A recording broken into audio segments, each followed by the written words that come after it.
Hello everyone, it's Monday, so that means that it's time for a new Q&A, the place where I answer questions sent in by you.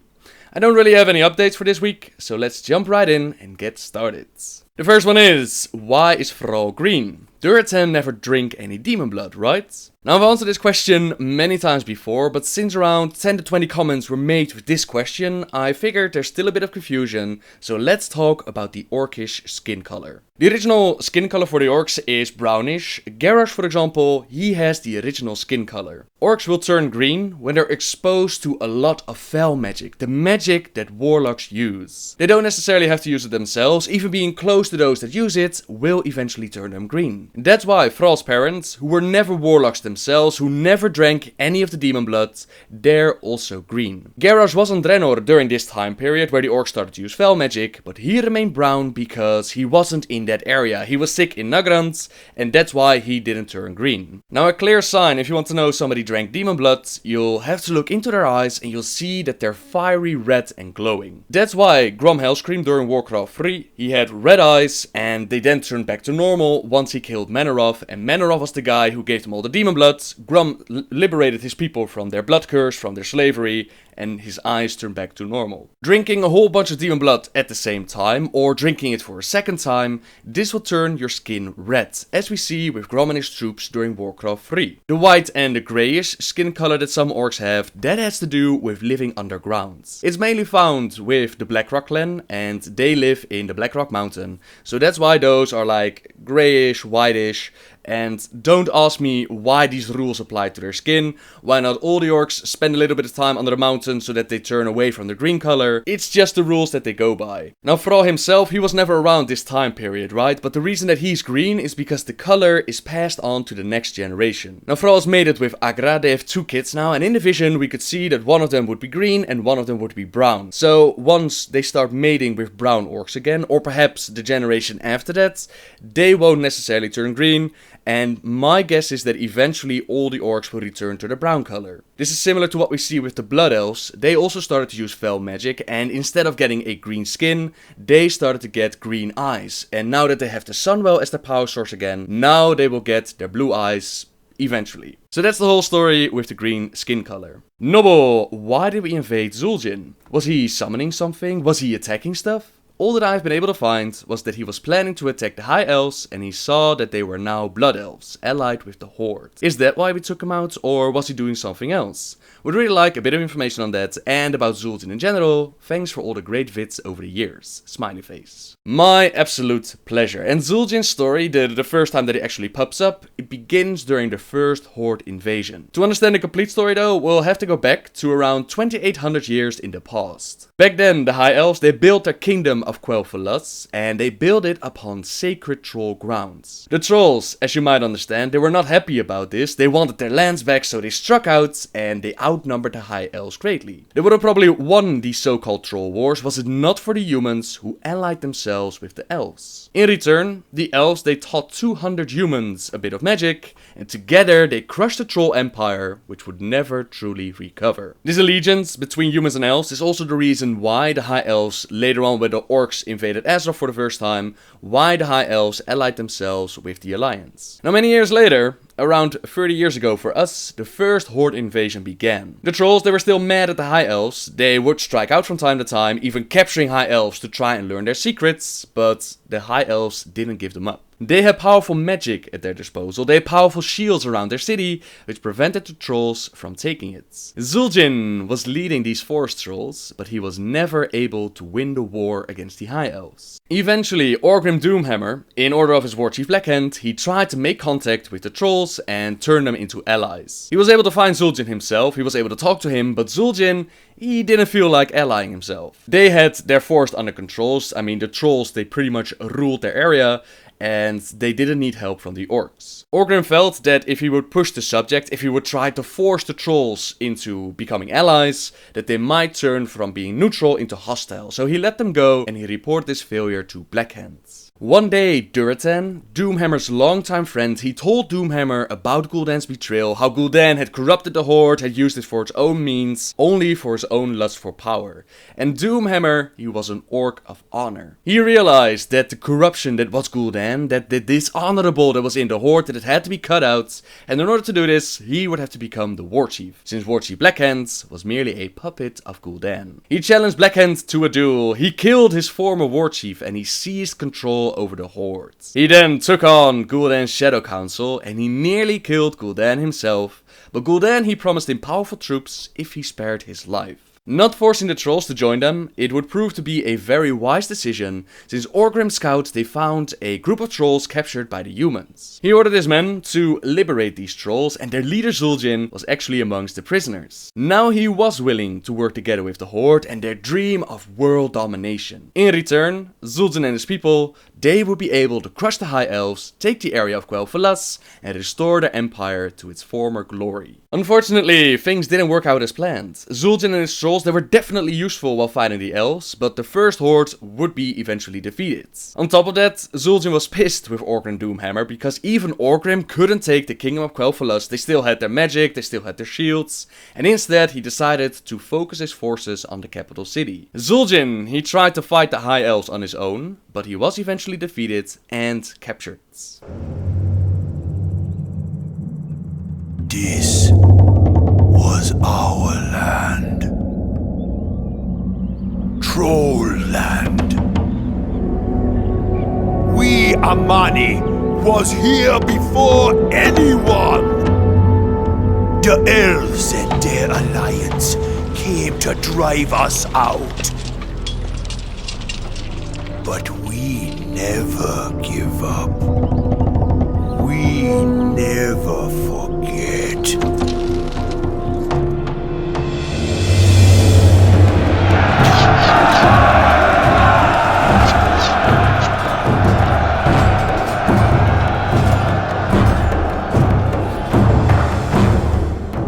The elves took my eye.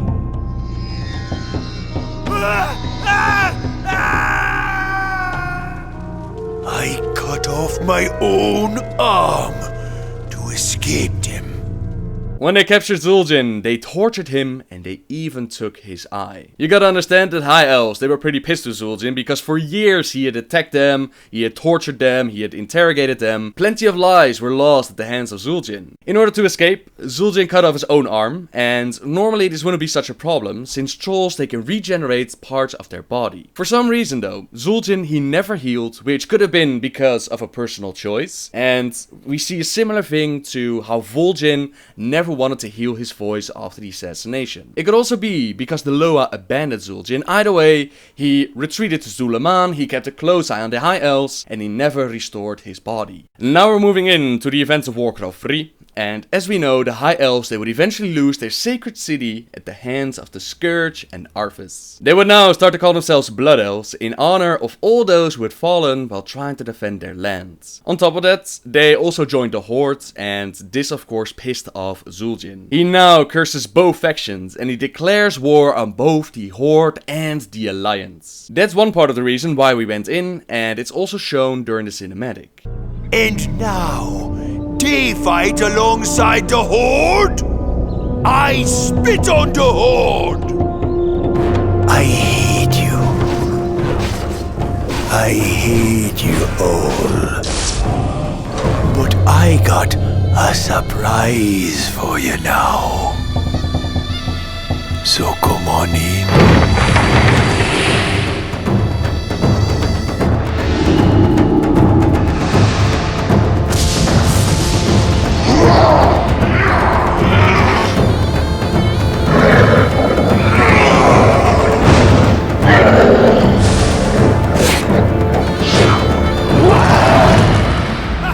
The Amani never give up.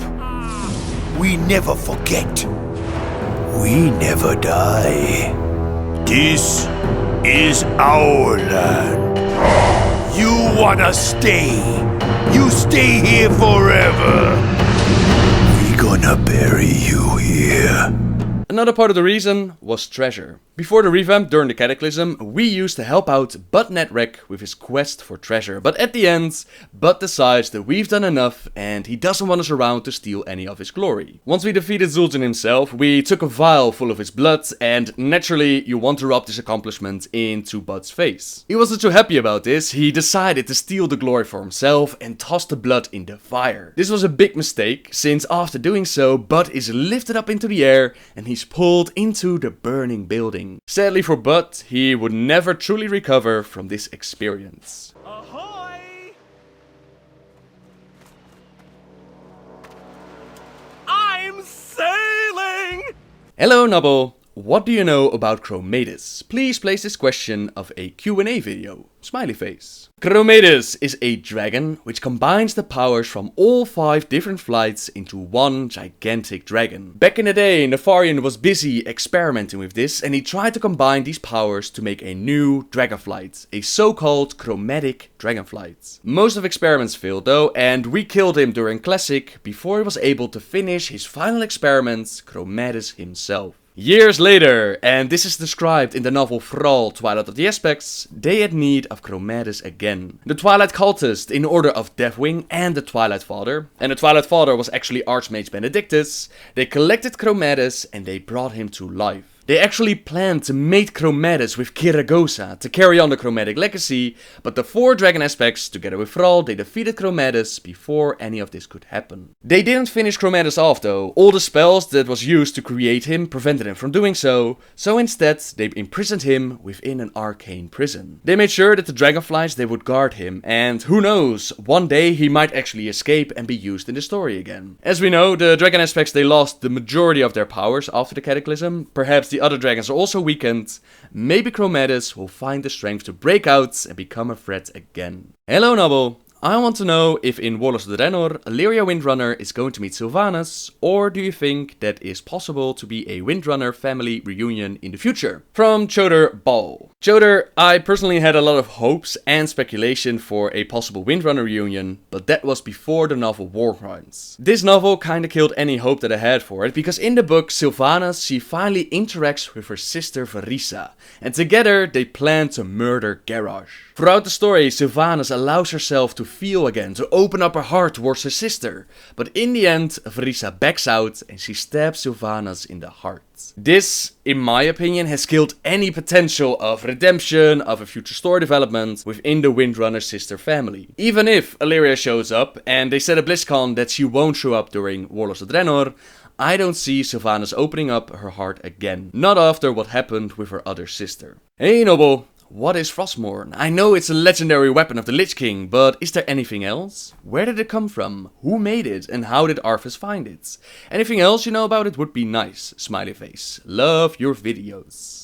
The rune blade that you carry was forged by the Lich King and empowered to steal souls. Yours was the first one it claimed. In Warcraft 3, we have Tychondrius, who claims that the Lich King forged the sword, but he was incorrect. The sword was actually made by demons, specifically the Nafrezim, also known as the Dreadlords. For those that don't know, the Lich King itself is empowered not only by Kil'jaeden, but also by the spirit of the Orc Ner'zhul. The story behind this is that Kil'jaeden made contact with Ner'zhul, and he used Ner'zhul to corrupt the Orcs and turn them into the Horde to fight all the Draenei. Ner'zhul found out that they were all being deceived and he wanted to step away from Kil'jaeden, but his apprentice Gul'dan betrayed Ner'zhul to Kil'jaeden and Gul'dan took over. A few years later, Ner'zhul tried to make portals to different worlds, portals to the Promised Land, and at that moment he was captured by Kil'jaeden. Kil'jaeden, he tortured the Orc's soul for a while until he decided to use him for a new plan, which was to weaken the world of Azeroth and make it ready for a new invasion. As you can imagine, Ner'zhul was not happy with his fate being frozen in a block of ice, so he decided to break out. He tossed the sword Frostmourne out of his block of ice and he placed it in Northrend, ready for the day that his victim would pick it up. This victim would be Arthas Menethil, who, in his lust for vengeance, followed the Dreadlord Mal'Ganis all the way to the land of Northrend. In Northrend, he found his old mentor and friend Muradin Bronzebeard, and Muradin was there looking for a legendary blade. They team up, they actually find the legendary blade of Frostmourne, but Muradin finds out that a curse is placed upon the weapon. Behold, Muradin, our salvation. Frostmourne. Halt, lad. There's an inscription on the dais. It's a warning. It says, "Whomsoever takes up this blade shall wield power eternal. Just as the blade rends flesh, so must power scar the spirit." Oh, I should have known. The blade is cursed. Let's get the hell out of here. I would gladly bear any curse to save my homeland. Leave it be, Arthas. Forget this business and lead your men home. Damn the men! Nothing shall prevent me from having my revenge, old friend. Not even you. Now, I call out to the spirits of this place. I will give anything or pay any price, if only you will help me save my people.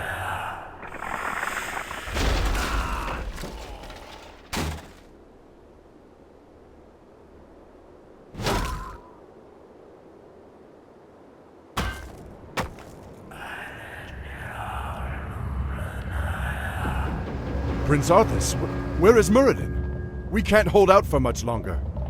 Muradin is dead. But take heart, Captain. The enemy will not stand long against the might of Frostmourne. In Warcraft 3, they had us believe that Muradin was actually dead, that he was the price to pay, but Muradin survived with a bit of amnesia and was found during Wrath of the Lich King. Another price that Arthas paid was a bit of his soul, the first soul to be claimed by Frostmourne itself. Mal'Ganis thought that he was part of the Lich King's plan and that Lich King was going to force Arthas to keep Mal'Ganis alive. But like I said, Ner'zhul doesn't want to be the Lich King, he doesn't want to play ball with the Dreadlords, and he gave Arthas his vengeance. You hear the voice of the Dark Lord. He whispers to you through the blade you wield. What does he say, young human? What does the Dark Lord of the Dead tell you now? He tells me that the time for my vengeance has come. What? He can't possibly mean to...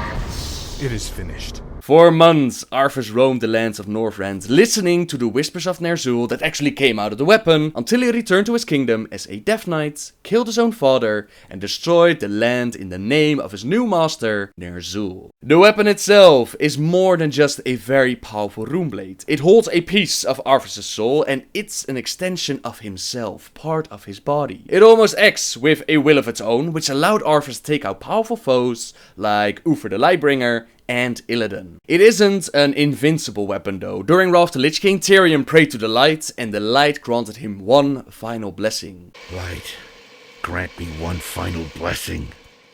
Give me the strength to shatter these bonds.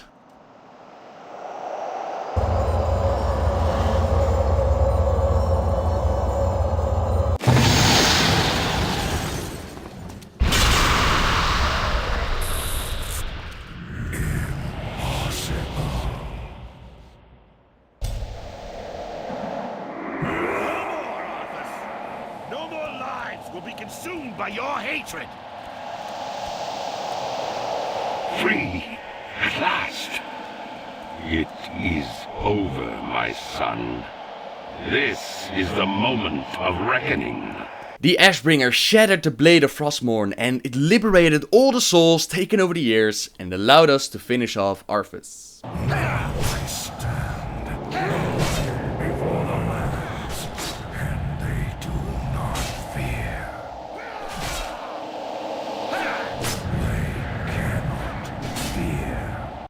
And this is going to be my final question of the day. Hello Noble, I really enjoy your videos, smiley face. In your next Q&A, can you do a story based on the lost city of Suramar? Not much information is given on it, and as well, if you check it out, can you give some information on Drak'thul? Because we can see him in the city during Warcraft 3.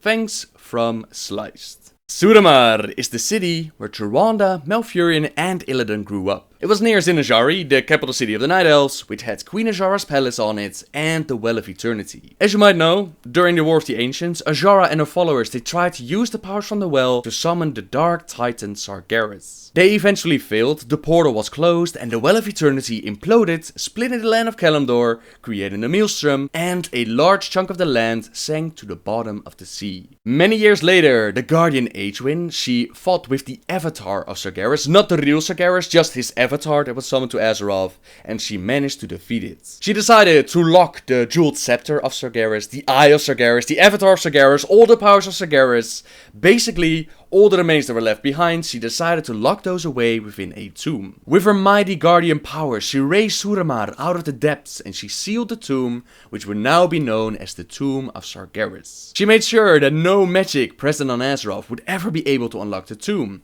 and with her job done, she dropped the tomb back into the ocean and she resumed her life. What Aegwynn didn't count on, of course, was that magics from outside of Azeroth would arrive. Gul'dan, who joined the first Horde invasion, found out about the Tomb of Sargeras while he was poking around in Medivh's mind. He split his forces away from the Horde, causing the Horde to lose the war for Azeroth, but Gul'dan didn't care. All Gul'dan ever wanted was more power, and there was plenty of power locked away, so he raised the tomb out of the water, and he entered the tomb. Quickly, you fools! Fan out and search for the primary passageway. We must reach the Chamber of the Eye before the tomb's guardians awaken. Spineless cowards, I said move. Now, Sargeras, I will claim whatever's left of your power and bring this wretched world to its knees. Blasted, feeble-minded weaklings, they're all likely dead by now. Still, I must press on. My power alone should be enough to... That laughter. Is that you, Sargeras? You seek to mock me? We'll see who laughs last, demon, when I claim your burning eye for my own. Ambushed by the Guardians. I am dying. If my servants had not abandoned me, I could have claimed the eye and...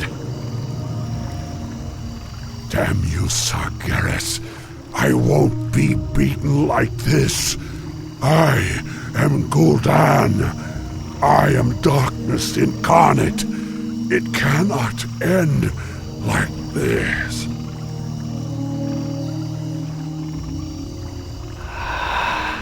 This is as far as he got. The runes simply trail off. I cannot imagine what horrors Gul'dan faced in his final moments. Gul'dan's lust for power would eventually be the end of him. Demons locked away within the tomb, they ripped his body apart. Drak'thul, he was part of the Orcs that followed Gul'dan to the tomb, and he tells his tale to Maiev.